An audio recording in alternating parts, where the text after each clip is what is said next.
नमस्कार, मी कपिल. तुम्हा सगळ्यांचं खूप खूप स्वागत. माझ्यासोबत सगळे दिग्गज मंडळी आहेत आणि निमित्त आहे द महाराष्ट्र फाईल्स या सिनेमाचं. तुम्हा तिघांचं खूप खूप स्वागत. धन्यवाद सर, संजीव सर आणि मंगेश जाते, खूप खूप स्वागत.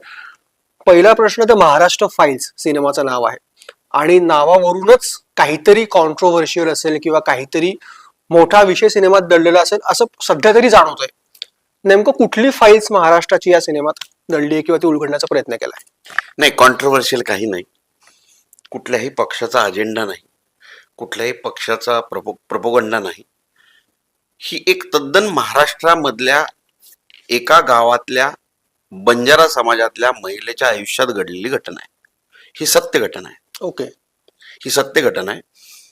हा सिनेमा आम्ही जो शूट केला हा जवळ 2013-14 साली केलाय. पण तो पूर्णत्वाला येईपर्यंत काही अडचणी निर्मात्याला आल्या, पण त्याने तो पूर्ण केला. आणि आम्ही सुद्धा हे ठरवलं की नाही, मराठी सिनेमा पूर्ण झालाय, आपण याला सपोर्ट केलाच पाहिजे. त्याच्यामध्ये जे काही इश्यू आहेत त्यापैकी एक इश्यू हा त्या काळातल्या भूसंपादन कामामधल्या याच्यातला तो इश्यू आहे. आणि बाकीचे जे आहेत ते मंत्रालय किंवा आमदार निवास याच्या आसपास फिरणाऱ्या त्या एजंट्स आहेत ज्यांची ओळख नसते, पण मंत्री महोदयांबरोबर, आमदारांबरोबर, अधिकाऱ्यांबरोबर, पण ते असं भासवतात की आमची ओळख आहे आणि खोटी नाटी कामं करून आणून देतात आणि त्याचा भुर्दंड जो गरजू असतो त्याला लागतो. अशा पद्धतीचं एक चांगलं आणि समाज उपयोगी पण त्याच्यामध्ये एंटरटेनमेंट असलेला असा हा सिनेमा आहे द महाराष्ट्र फाईल्स. तुम्ही त्याचा उल्लेख केलास की जे एजंट असतात आमदार निवासात. मी स्वतः आमदार निवासात मुंबईत करिअरसाठी 5 वर्ष राहिलोय. मी 2 वर्ष राहिलोय. सलग 5 वर्ष. तर तेव्हा मला पण तिथले खूप असे अनुभव आलेले. म्हणजे रात्री एकदा तर मध्यरात्री 2 वाजता सामान काढून बाहेर, ऑफिसला सामान बाहेर चर्चगेटला झोपलेलो. तर एक विचारायचं की अजूनही ह्या घटना तिथे घडतात. आता काही ठिकाणी बदल झाले आहेत, काही ठिकाणी सिक्युरिटी कडक केली आहे, पण अजूनही जे गरजू लोक असतात त्या सगळ्यांपासून वंचित राहतात. तर तुम्ही पण आता विशेषतः सोशल याच्यात बरेच वावरतात, तर सध्या काही घटना तुमच्यापर्यंत पोहोचतात का? अशा काही कोणी लोक पोहोचतं का? नाही, मुळात जेव्हा आमदार निवास मधून मी बाहेर पडलो ना, त्याच्यानंतर मी आमदार निवास मध्ये गेलोच नाही. त्यानंतर आमदार निवास मध्ये मी जेव्हाही गेलो काही मंत्री महोदयांना भेटायला, तेव्हा फक्त त्यांना भेटलो आणि तिकडनं आलो. फक्त एक गोष्ट मला जाणवली की थोडी सिक्युरिटी टाईट झाली आता. तेव्हा सिक्युरिटी एवढी टाईट नव्हती.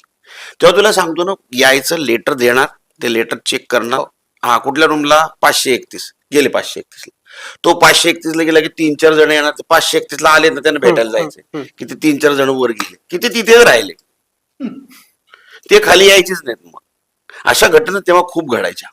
पण आता मला चित्र, मी 2-3दा गेलो तेव्हा मला दिसलं नाही. पण मी आमदार निवास मध्ये राहत होतो ते आकाशवाणीच्या समोरच्या, सेम आकाशवाणीच्या समोर आकाशवाणी आमदार निवास.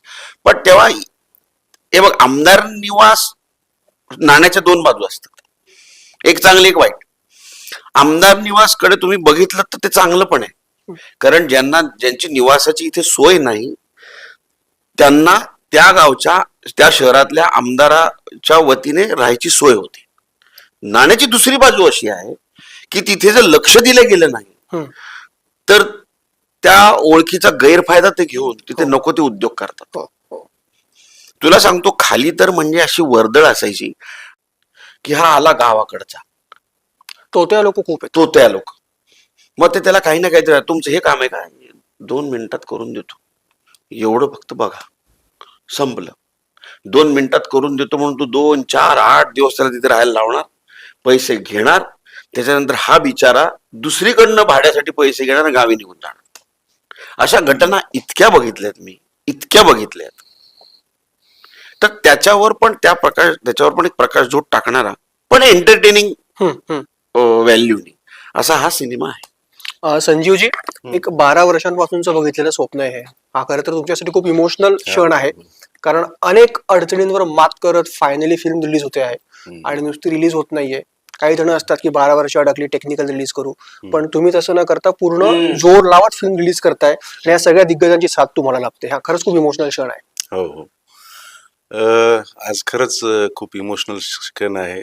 ट्रेलरला पण आज लोकांनी जे पसंती दिलेली आहे पूर्ण महाराष्ट्रामधून, फक्त महाराष्ट्रातच नाही बाहेर सुद्धा जे आपले मराठी मंडळी आहेत तिथून सुद्धा, कारण मला कलकत्त्याच्या मराठी मंडळाकडून सुद्धा मला फोन आलेत, खूप चांगला ट्रेलर आणि इथं सुद्धा तुम्ही चित्रपट लावा. तर अशा पद्धतीचं सर्व आहे. खूप स्वप्न घेऊन मी आलो होतो. सर्वात पहिल्यांदा मुंबईमध्ये, मुंबई स्वप्नांची नगरी आहे, मायानगरी आहे. सुरुवातीला ज्यावेळेस मी स्टोरी लिहिली त्याच्यानंतर जे आहे की पहिल्यांदा जे आहे की आमचे मुख्य अभिनेते जे मंगेश दादांकडे गेलो. मंगेश दादा सुरुवातीपासून पहिल्या दिवसापासून जे आहे की खूप कोऑपरेटिव्ह, कारण पहिलं कास्टिंग जे आहे की आम्ही मंगेश दादाचं केलं. त्यांना स्टोरी ज्यावेळेस मी वाचून दाखवली त्यावेळेस त्यांना ते त्यांचा आमदार निवासाचा जो संघर्ष आहे तो त्यांना आठवला आणि यार म्हणे एकदम तत्काळ आम्ही ऍग्रीमेंटच साईन करून टाकलो. हो. आणि तिथून तसा हा प्रवास पहिला मंगेश दादांच्या हातून शुभ हस्ते झाला. त्यानंतर जुळत नागेश दादा सेकंड याच्यामध्ये आले आमच्या टीम मध्ये, सेकंड कास्टिंग. त्याच्यानंतर सयाजी शिंदेजी, उषा नाडकर्णीजी, विना जामकर असे कास्टिंग आम्ही मेन लीड मध्ये केलेली आहे. त्यानंतर स्पेशल अपीअरन्स मध्ये शांताबाई या गाण्यावर सनी लिओनीला आम्ही घेतले. त्यानंतर सपना चौधरीला पहिल्यांदा एका मराठीच्या गाण्यामध्ये ॲटम सॉन्ग मध्ये तिला घेतलेलं आहे. गौतमी पाटीलला मराठी अभिनेत्री असून तिला आम्ही हिंदीमध्ये गाणं दिलं. आणि त्यानंतर मंगली जी आहे ही बंजारा समाजाची आहे आणि सध्या खूप मोठी सिंगर आहे तेलंगणामध्ये, तेलुगू इंडस्ट्रीमध्ये नंबर 1 सिंगर. तिला नॉट ओनली सिंगिंग केलं, तिला परफॉर्म पण करायला लावलं, कारण शी इज अ बंजारा कम्युनिटीची. आणि अजय अतुलजींचे अजय गोगावले सर जे आहेत त्यांनी 2 गाणे दिले. तर असा मिळून हा कम्प्लीट प्रवास झाला. खूप साथ भेटली मला, मंगेश दादा असो, नागेश सर असो, त्यानंतर सयाजी सर असो, उषा नाडकर्णीजी, विना जामकर, या प्रत्येकाचं खूप खूप सहकार्य भेटलं. आणि त्यामुळे आणि त्यांच्या पूर्ण सहकार्यामुळे आज हा चित्रपट रिलीज होतोय आणि हा खूप माझ्यासाठी भावनिक क्षण आहे. नागेश सर, सुरुवातच मी करतो कारण आतापर्यंत तुम्हाला मी टेरर विलन म्हणून बघितलंय, पण तुम्ही कधीही मोठ्या पडद्यावरती नाचला नव्हता. पण संजीव सरांनी ते करून दाखवलं. हो. आणि धमाल नाचलात तुम्ही. गाणं आम्ही बघितलं, मस्त झालंय गाणं. कसं यांनी तयार केलं तुम्हाला? तब्येत ठीक नव्हती त्या दिवशी. हो, ताप भरलेला होता भरपूर, 104. आणि ते प्रवासातच खूप लांबचा प्रवास होता. म्हणजे ते लोकेशन असं शोधलं आणि कुठे खडक वाचलेला एक नंदमहल म्हणून हा ते विचित्र लोकेशन होतं. तिथे पोचताच मला ताप भरला. मग लोकेशन ते लोकेशन इतकं लांब होतं म्हणून ताप भरला असं नाही, पण ताप होताच अंगात. पण मुद्दा असा की ताप असून सुद्धा मी डान्स केला हा मुद्दा नाही. पण त्या डान्स मास्टरला मी विचारलं काय नाचायचं, मला कसं नाचायचं मला दाखव. तर त्याने मला दाखवलं. अरे म्हटलं हे सोपी स्टेप आहे, मी करून दाखवू का?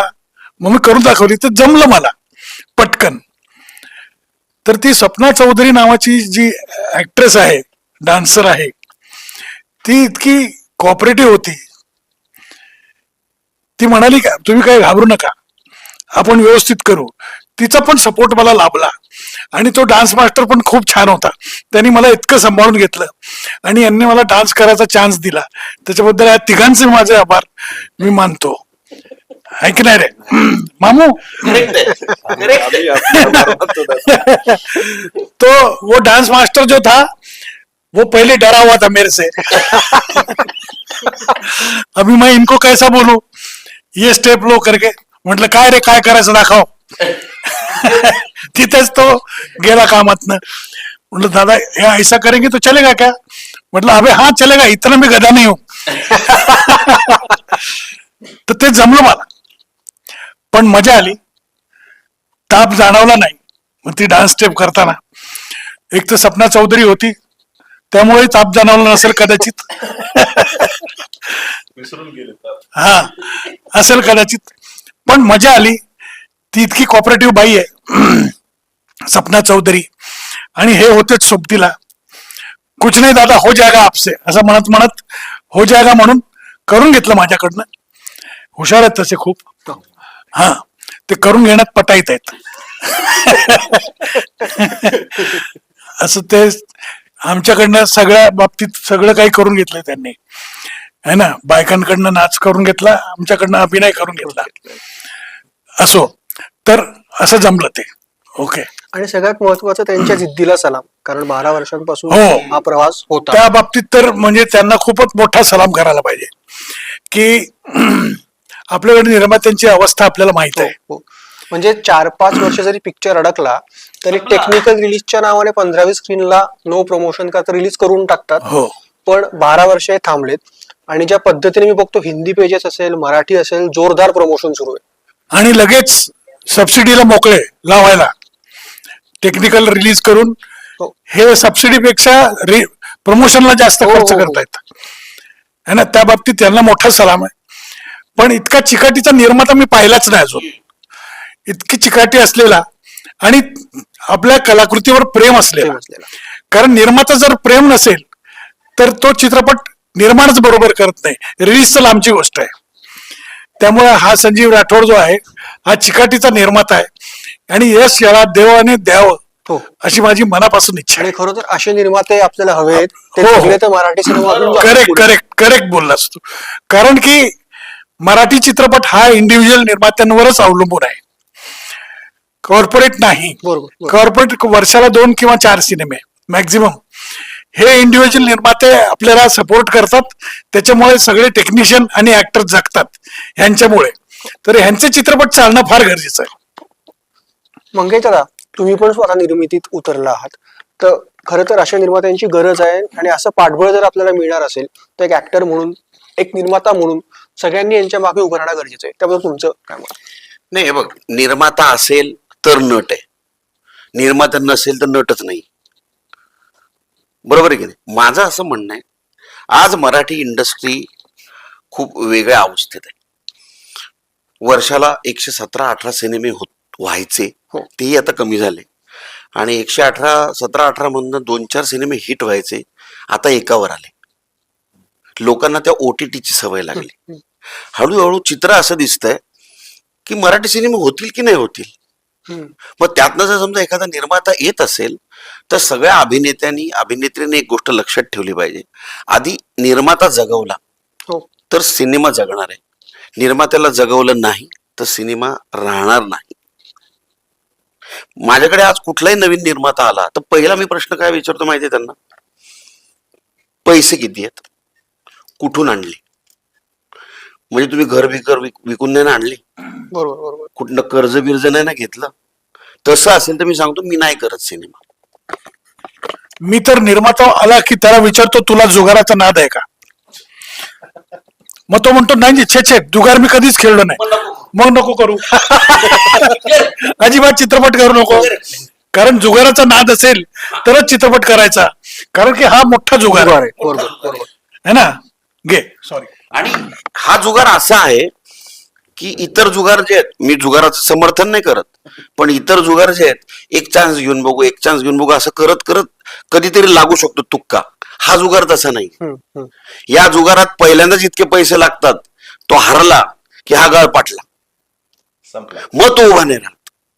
मग याला उभं करण्याचं काम सगळ्या लोकांचं आहे, टेक्निशियन्स आहे, नटांचं आहे, सगळ्यांचं आहे. सगळ्यांनी मिळून निर्मात्याला उभं केलं तर सिनेमे बाहेर येतील. आणि सिनेमे बाहेर येत राहिले तर नटांना, तंत्रज्ञानाला, सगळ्यांना काम मिळेल.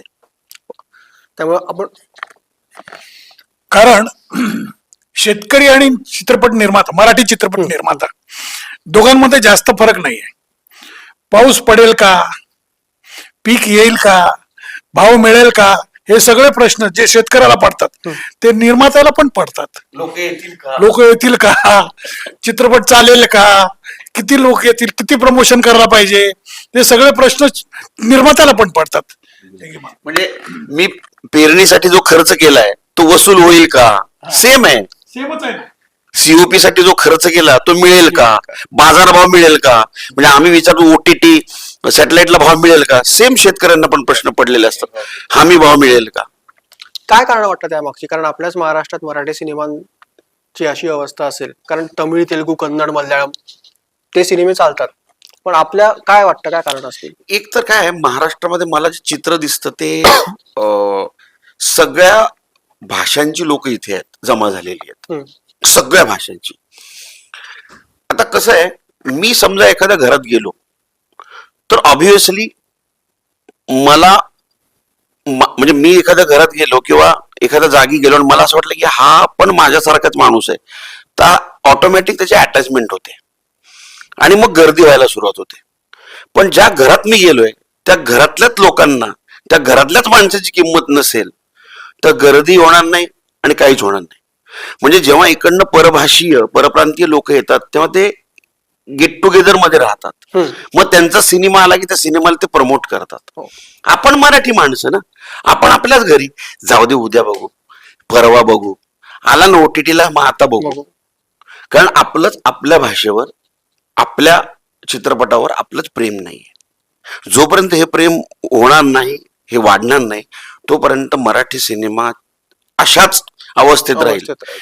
चालला नाही चालला, चालला नाही चालला. आणि दुसरी गोष्ट मला अशी वाटते, हे बघ, जेव्हा आधीच्या काळात मराठी सिनेमा व्हायचे तेव्हा त्याचं बजेट एका वेगळ्या लेवलला होतं, हम्म. त्यातनं रिकव्हरी पॉसिबल होती. आज काय झालंय, आज सगळे तंत्रज्ञान नटांनी वगैरे मिळून ना त्या मराठी सिनेमाचं बजेट एवढं वाढवून टाकलंय की त्याची रिकव्हरी मुश्किल झाली. हो. एखादा नट, मैं तू तो डायरेक्टर और तू भी प्रोड्यूसर है, हाँ, अगर मैं तेरे को बोलूं कल कि मैं 50 लाख लूंगा एक फिल्म के, तो मैं तेरे को लूंगा ही नहीं. मग तो निर्माता ठाम राहायला पाहिजे, हो. किंवा निर्मात्याने असं म्हटलं पाहिजे नटाला, तुला 50 नाही, तुला 1 करोड देतो, हम्म. मला रिकव्हरी दे, रिकव्हरी. बरोबर बरोबर. हाँ, मला रिकव्हरी दे. तुला विचारेन की 50 लाखाची तेरी औकात किधर है उस थिएटर में, तेरे को कितने लोग देखने को आते. कितने लोक देखने को आते. कारण मराठी सिनेमाला हिरो नाही रे, मराठी सिनेमाचा हिरो कॉन्टेंट आहे, कॉन्टेंट. स्टोरी आहे. स्टोरी चांगली असेल, त्यात कलाकार काम करणारा चांगला असेल, तेव्हा तो प्रेक्षकांसमोर येतो आणि प्रेक्षक म्हणतात हा मस्त नट आहे, हा मस्त, हा चांगला नट आहे, हा स्टार नाहीये. हे मुळात जोपर्यंत डोक्यातनं जाणार नाही तोपर्यंत काहीच घडणार नाही, तोपर्यंत काहीच घडणार नाही. धर्मवीरच्या वेळेला माझं म्हणजे माझं नशीब पण खूप चांगलं होतं आणि मला भेटलेला क्रू पण असाच होता. मी प्रत्येकाला बसून फिल्म मला मोठी करायची आहे, हम्म. मला लार्जर दॅन लाईफ फिल्म करायची आहे, पण यासाठी तुम्ही जर म्हणत असाल मी इतके पैसे घेईल तर ती होणार नाही, कारण मला कॉस्ट कटिंग करायला लागेल. हम्म. मला जे दाखवायचंय, माझ्या दिग्दर्शकाला जे दाखवायचं दाखवता नाही येणार. हे बजेट, या गोष्टीचं हे एवढं बजेट आहे, परवडत असेल कर, नाही तर लाईन आहे. आणि सबस्टिट्यूट जोपर्यंत तुम्ही शोधणार नाहीत बरोबर. तोपर्यंत तुम्हाला घाबरवता येणार नाही. हम्म. तुम्हाला घाबरवता आलं पाहिजे. तुझा सबस्टिट्यूट आहे, तू नाही म्हणाला, तुझा चान्स गेला, हो हो. फरक नाही पडत मला. हिंदी स्टारिझम आहे, सलमान खानच्या जागी आपण रिप्लेसमेंट नाही करू शकणार, रणवीर सिंगच्या जागी रिप्लेस नाही करू शकणार. तो स्टारिझम आहे ना, नॅशनल लेवल, इंटरनॅशनल लेवलला त्यांना ते ऍक्लेम्ड आहेत, बरोबर. एवढ्या मोठ्या कोण लेवल. आहे तसं? आपल्याकडे कोण आहे? अरे आपल्याकडे सिनेमा चालतोच कुठे? पुणे, ठाणे, कोल्हापूर, अजून 1-2 थोडंफार सेंटर, नाशिक. थोडंफार नाशिक. माझं असं म्हणणं आहे, त्या मराठी सिनेमाचा, तो मराठी सिनेमा, त्या निर्मात्याचा मराठी सिनेमा, त्या नटाचा मराठी सिनेमा अख्ख्या महाराष्ट्रात चालला पाहिजे. हो. जसं आधी लक्ष मामाचा चालायचा, अशोक मामांचा चालायचा, सचिन पिळगावकर सरांचा चालायचा, महेश कोठारे सरांचा चालायचा, दादा कोंडकेंचा चालायचा. का नाही होऊ शकत आता? ह्याच्या मागचं कारण आहे, ह्याच्या मागचं कारण. त्यात एक मला असं पण वाटतं की थोडीशी कंपूशाही आहे, ग्रुप कट झालेत की याचा सिनेमा चालू दे मग आपला चालू, तर सगळे एकत्र आले तर ते होऊ शकतं ना. नाही नाही, ते तर सगळीकडे आहे रे, पण माझं असं म्हणणं आहे, कंपूशाही सिनेमाला नाही थांबू शकत. समजा एक याचा ग्रुप आहे, एक माझा ग्रुप आहे, मी असं ठरवलं याचा सिनेमा नाही चालू द्यायचा, तुम्ही बघणारच आहात ना, हो. तुम्हाला कसं अडवणार आहे मी? तुमच्यापर्यंत पोहोचायची, सगळ्या प्रत्येक महाराष्ट्रातल्या प्रत्येक माणसापर्यंत पोहोचायची माझी जर ताकद असली असती ना, तर सिनेमा फ्लॉपच झाला नसता. त्यामुळे कंपुशाहीने काही नाही होत. कंपुशाहीने एकच होणार, त्या सिनेमामध्ये तेच कलाकार दिसणार, दुसरं काहीच नाही होऊ शकत. सिनेमा मोठा एकाच गोष्टीवर होऊ शकतो, सगळ्यांनी मिळून ठरवलं पाहिजे. आधी निर्माता, आधी सिनेमा, मग आम्ही, तर मराठी सिनेमा मोठा होऊ शकतो. मी सुरुवातीपासून, म्हणजे मी काय माझं मोठेपण नाही करत, पण मी सुरुवातीपासून माझ्या याच्या बाहेरचे पैसे कधीच मागत नाही. निर्माते बसलेले आहेत, मला माहिती आहे मला किती पैसे मिळाले पाहिजेत.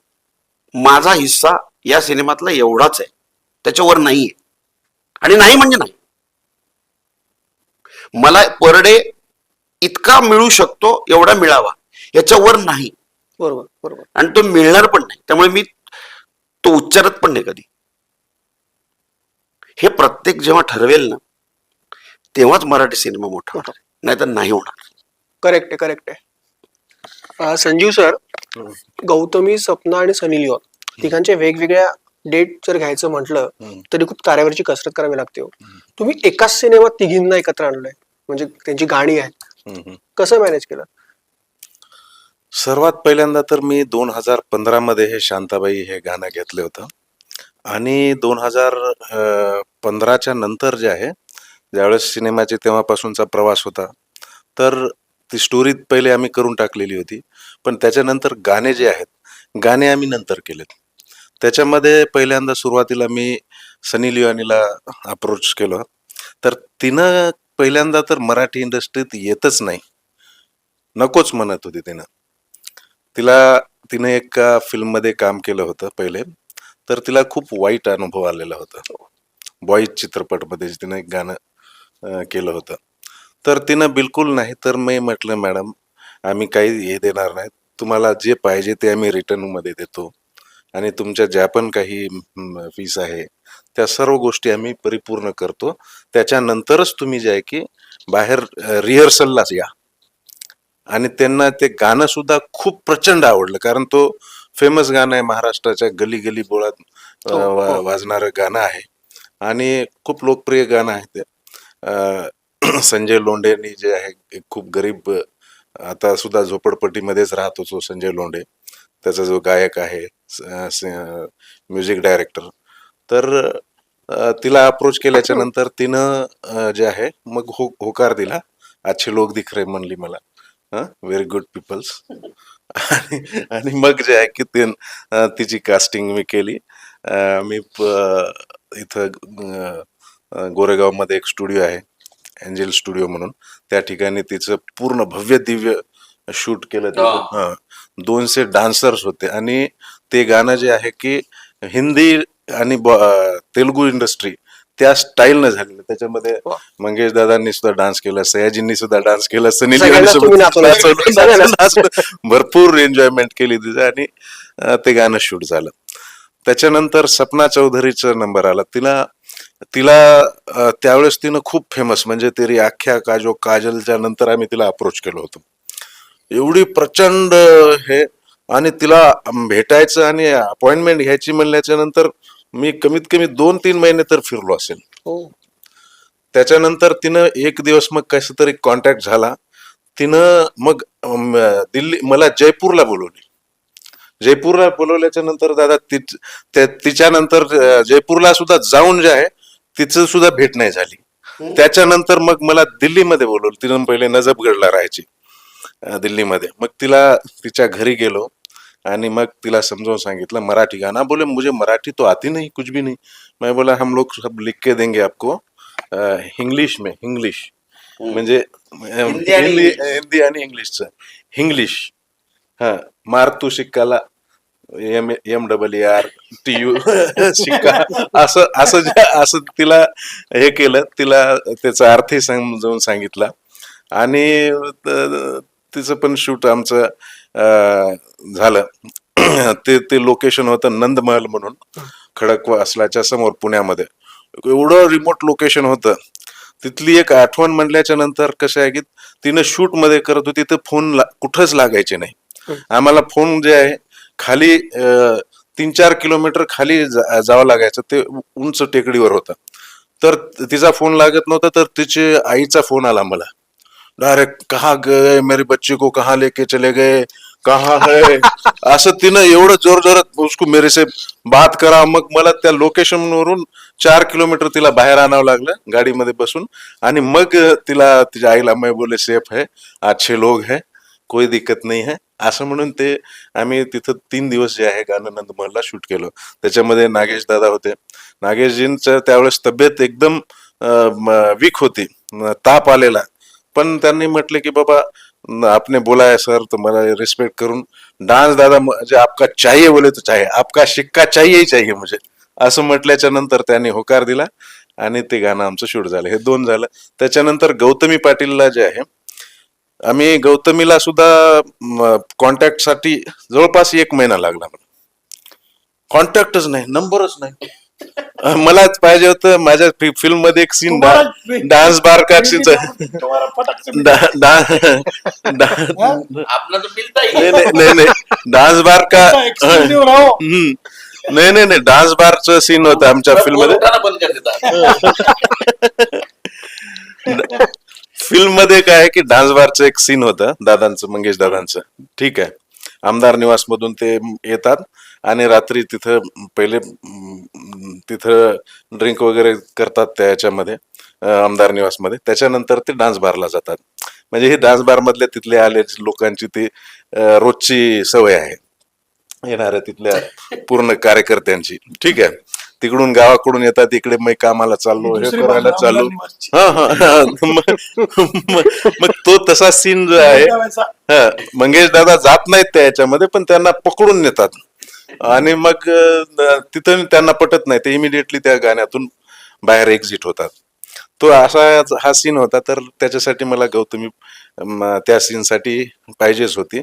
आणि ते विशेष करून ते हिंदी गाणं होतं, बडे बडे जहाज डूब गए. तर त्या गाण्यामध्ये मग गौतमीने आम्ही काय केलं की लोकेशन जे आहे, लोकेशनच भेटत नाही आम्हाला, ओरिजिनल डान्स बार हे ते. दादाला सांगितलं आम्ही की दादा, मग दादांनी जे आहे की आम्हाला त्यांच्या एका मित्राला फोन केले आणि स्टार नाईट्स म्हणून एक गोरेगाव मध्ये डान्स बार आहे ओरिजिनल, ते डान्स बार जे आहे की दादानी अरेंज करून दिलं मला. हा, स्टार नाईट्स. हाँ, मेरा एक दोस्त ऐसा ही नहीं। कांटेक्ट में बोला है क्या कुछ नाही नाही नाही, दादाने फिर वो कर दिए. आणि दुसरी गोष्ट, तिथले आम्हाला परमिशन पाहिजे होती. तर परमिशनला काय की तिथला जो लोकल PI जो आहे, यार म्हणे आम्ही परमिशन तुम्हाला, ते गौतमी आली, तिला तिचा एवढा स्टारडम आहे म्हणे आणि तिला लोक हे करतील, तुम्ही तिला बुरख्यामध्ये आणा. तिला बुरख्यामध्ये आणलो आम्ही आणि त्याच्यानंतर मध्ये तिला एकदा टाकलं, कारण डान्स बार रात्री म्हणजे 7 पासून चालू होता, 2-3 वाजेपर्यंत चालते डान्स बारचं. तर दिवसा जे आहे की तो मोकळा असतो. मग आम्ही 3 दिवस जे आहे कम्प्लीट सकाळी 5 पासून ते संध्याकाळपासून स्ट्रगल करत त्याच्यामध्ये झालं. सिनेमाचं नावच महाराष्ट्र फाईल्स आहेत. पण गेल्या 5-6 महिन्यात जर का आपण बघितलं तर महाराष्ट्रात पण अनेक फाईल्स उघड झालेत. नाशिकची घटना असेल, पुण्यात आता घडलेली घटना असेल. तर ह्या सगळ्या गोष्टींवर एक नागरिक म्हणून, महाराष्ट्राचा सुजाण नागरिक म्हणून तुमचं काय मत आहे या ज्या सगळ्या घटना घडल्यात त्याच्याविषयी? महाराष्ट्र फाईल्स ही एक वेगळी फाईल आहे. तर अशा अनेक फाईली उघडल्या पाहिजेत, हे हा सिनेमा दाखवतो. तर हा प्रयत्न जो आहे तो अशा फाईली उघडत राहाव्या, हा एक प्रयत्न आहे, दी महाराष्ट्र फाईल्स. आणि अशा फाईली ऍक्च्युली उघडी पण नाहीत किंवा होऊच नाहीत, ह्याचा पण एक प्रयत्न आहे की हे जे काही घडतंय ते होऊ नये, त्याच्यावर निर्बंध कसा येईल किंवा त्याच्यावर उपाय काय, तर हे पण द महाराष्ट्र फाईल सांगतो. याच्यावर मंगेश जास्त चांगलं बोलू शकतो. मंगेशला देतो. नाही, तू जे म्हणालास ना आता की नाशिकला, पुण्याला, वाईला जे भोरला जे झालं, मला असं वाटतं मारून टाकायचं त्यांना, चौकात घ्यायचं, सगळ्या पब्लिकच्या हवाले करून टाकायचं, खलास कर देणे का. अशा मनोवृत्तींना शिक्षा नाही रे, कोर्टात बिल्टात शिक्षा नाही. या मनोवृत्तींनी सामान्य माणसांना त्रास दिलाय ना, मग सामान्य माणसांनी त्याला मारलं पाहिजे. तरच हे थांबेल, नाही ते असंच होत राहणार. तो किती निर्लज्ज माणूस असेल तो म्हणतो मी काहीच केलं नाही. आणि तिसरी घटना त्याने आयुष्यात केली, 2 वेळा सुटला कसा तो? सुटायलाच नाही पाहिजे होतं 2 वेळाला. नाहीतर भारताच्या बाहेर जशा शिक्षा आहेत ना तशा इकडे सुरू झाल्या पाहिजेत. भर चौकात टांगून टाकायचं. काय फरक पडतोय? दहशत तर निर्माण होईल. महाराष्ट्र पोलीस आज एवढं चांगलं काम करत असत, आज महाराष्ट्र पोलीसचं नाव जगभरात आहे, हो. नाही अशातला भाग नाहीये. पण ते अडकलेत ना कायद्यामध्ये, त्यांना काहीच करता येत नाही. त्यांच्या मनात आहे, त्यांच्या मनामध्ये अशा नराधमांना शिक्षा देणं मनात आहे, पण ते नाही करू शकत. मग काहीतरी करून यांना द्यायचं, सोडून द्यायचं ठोकून, काय फरक नाही पडत. आणि हेच करायला पाहिजे. काल एक इमोशनल क्षण आम्ही अनुभवला, म्हणजे ज्येष्ठ अभिनेत्री उषा चव्हाण यांच्या बऱ्याच वर्षांपासून काही मागण्या होत्या हो, आणि त्या पूर्ण होत नव्हत्या. अखेर तुमच्या पुढाकाराने काल त्या मागण्या पूर्ण होतील असं आश्वासन त्यांना देण्यात आलं. तर एक कलाकार म्हणून पण, एक माणूस म्हणून पण, अशा ज्येष्ठ अभिनेत्रीविषयी ज्या पाठीशी तुम्ही उभे राहिला ती खूप मोठी गोष्ट आहे. तर त्याविषयी नाही मुळात काय झालं, तो आता उषाताई म्हणजे 80-90च्या दशकातल्या म्हणजे टॉप मोस्ट अभिनेत्री ते, दादांबरोबर वगैरे काम केलेलं सगळ्या. आणि अचानकपणे त्यांचा एक व्हिडिओ युट्यूबवर मला माझ्या एका मित्राने पाठवला, म्हणजे साहेबांचेच आहेत, अमित उकेरीकर म्हणून. त्यांनी की अरे मंगेश साहेब बघ काय प्रकरण आहे. आणि माझ्या लक्षात आलं की काहीतरी सिरियस मॅटर आहे. म्हणजे मुलाला कॉन्टॅक्ट करायचा प्रयत्न केला, मुलाशी बोलणं झालं, हृदयनाथ त्यांच्या मुलाचं नाव आहे, त्याच्याशी बोलणं झालं. आणि त्याच्याशी बोलणं झाल्यानंतर पुन्हा मी माहिती काढल्यावर असं लक्षात आलं की 2005 साली सुद्धा अशाच काहीतरी तो उपोषणाला बसल्या होत्या. आणि या लँडमध्ये काही ना काहीतरी गडबड आहे. मग त्या बिल्डरचं खरं आहे का यांचं खरं आहे, हे जोपर्यंत आपण बघणार नाहीत तोपर्यंत कोणाच्याच बाजूने निर्णय देता येणार नाही. आणि त्या व्हिडिओमध्ये त्यांनी सांगितलं होतं की मी पुरस्कार परत करायला येते. आता खरं तर पुरस्कार त्यांनी मंत्रालयात जाऊन परत करायला पाहिजे होता, कारण पुरस्कार मंत्रालयाने दिलेला होता. मी त्यांना प्रश्न पण केला उषाताईंना, शासनाचा पुरस्कार होता, की तुम्ही इकडे का देता आनंद आश्रम मध्ये? तर ते म्हणाले नाही नाही, दिघे साहेब जसे न्यायप्रिय होते, कुठलेही निकाल न लागलेला निकाल दिघे साहेबांच्या मठात लागायचा, मी त्यांच्या समोर आणून ते ठेवते. त्यांची खुर्ची सांभाळणारे, त्यांच्या विचाराशी जुळणारा विचार म्हणजे एकनाथ शिंदे आहेत. मला त्यांच्याकडनं न्याय मिळेल 100% याची मला खात्री आहे. आणि हे डिपार्टमेंट त्यांच्याकडेच आहे. मग ते सगळं शहनिशा केल्यानंतर एक गोष्ट लक्षात आली की बिल्डरकडचे म्हणजे पुणे महापालिकेकडचे जे पेपर्स आहेत ते आणि यांचे पेपर, ह्या दोन्ही पेपरमध्ये काहीतरी तफावत दिसते. आणि यांच्या पेपरमध्ये, उषाताईंच्या पेपरमध्ये त्या सगळ्या शासकीय अधिकाऱ्यांची नावं आहेत ज्यांच्या समोर हे डिक्लेरेशन झालेलं आहे. म्हणून म्हणजे याच्यात काहीतरी तथ्य आहे.